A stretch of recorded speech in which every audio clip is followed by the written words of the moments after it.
नमस्कार दोस्तों। कनाडा में हुए हैं बहुत बड़े चेंजेस, स्टूडेंट वीज़ा को लेके, स्पाउस वीज़ा को लेके, स्टडी परमिट को लेके, कॉलेजेस को लेके और पीएसडब्ल्यू को लेके। तो इस वीडियो में हम बात करेंगे क्या क्या चेंजेस हुए हैं, उसका क्या क्या इम्पैक्ट पड़ने वाला है।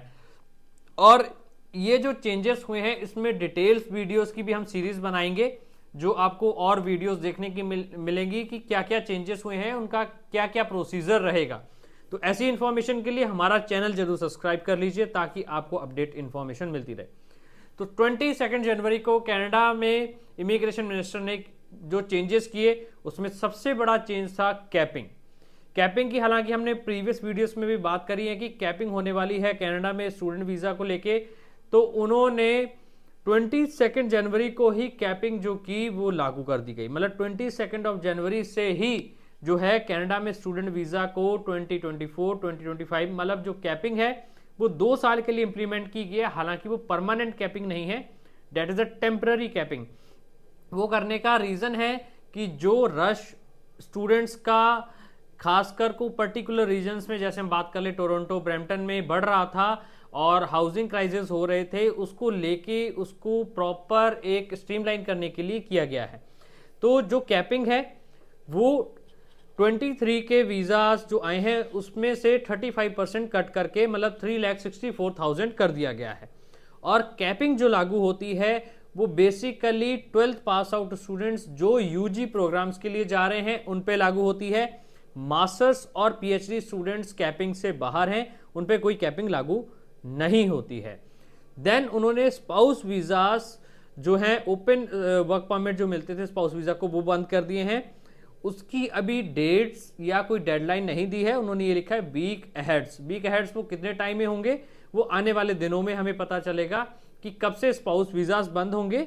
Spouse visa masters PhD programs के लिए ओपन है। मास्टर्स में अगर आपका स्पाउस पढ़ने जा रहा है तो आप अपना ओपन वर्क परमिट फाइल कर सकते हैं।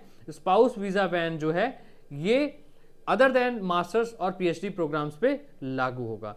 देन सबसे बड़ा चेंज हुआ पीपी मोड पे चल रहे कॉलेजेस, जो public private partnership triple P पे जो कॉलेजेस चलते थे, जो अराउंड 15 कॉलेजेस हैं कनाडा के अंदर, जैसे उसमें से कैम्ब्रियन एक है, रोबर्सन एक था, मतलब बहुत सारे कॉलेजेस जिन्होंने होता क्या था, स्टूडेंट जो जाता था वो एक पब्लिक प्राइवेट पार्टनरशिप कॉलेजेस में जाता था जहां पर कैंपस रन करते थे private colleges in the name of और एफिलिएशन लाइसेंस एग्रीमेंट के अंडर ऑफ गवर्नमेंट कॉलेज जिनके कैंपसेस बाहर थे।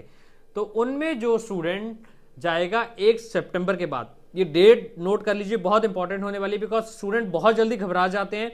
बहुत सारा स्टूडेंट मई के लिए अप्लाई कर रहा है, मई में वीजा फाइल करना है, कर भी रहे हैं, पर जो बच्चा मई के लिए फाइल कर रहा है, जून जुलाई इनटेक के लिए फाइल कर रहा है, जून जुलाई में जाएगा, उस पर कोई इंपैक्ट नहीं होने वाला है।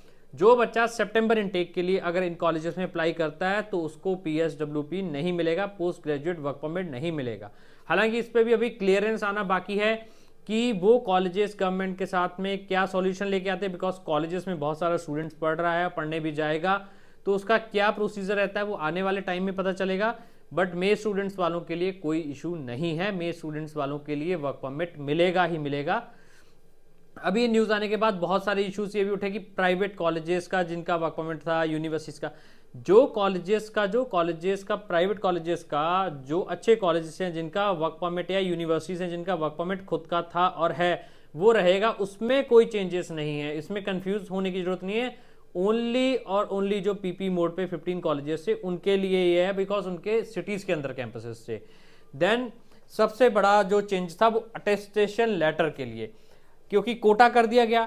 अब कोटे को कंट्रोल कैसे करा जाएगा, वो होगा अटेस्टेशन लेटर, जो प्रोविंशियल गवर्नमेंट, वहां की जो प्रोविंस गवर्नमेंट है वो इशू करेगी आपको, तभी ही आप वीजा फाइल कर पाएंगे।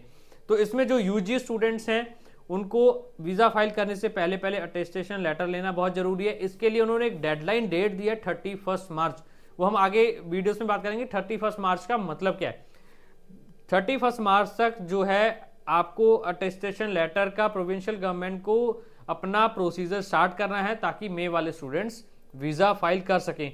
और अटेस्टेशन लेटर आगे कोटास के अकॉर्डिंग मिलेगा, बिकॉज मान लीजिए किसी प्रोविंस को एक पर्टिकुलर कोटा मिलता है, उसको उतने ही अटेस्टेशन लेटर उस इनटेक में या उस पर्टिकुलर ईयर में इशू करेगा। वो कोटा कॉलेज टू कॉलेज अब डिवाइड होगा। तो जो बच्चे अब से सितंबर इनटेक प्लान कर रहे थे वो उनको आज से ही अपना वीजा फाइलिंग या प्रोसेसिंग या शुरू करना पड़ेगा, बिकॉज अब आगे कोटास के अकॉर्डिंग ही ऑफर्स मिलेंगे। Thank you.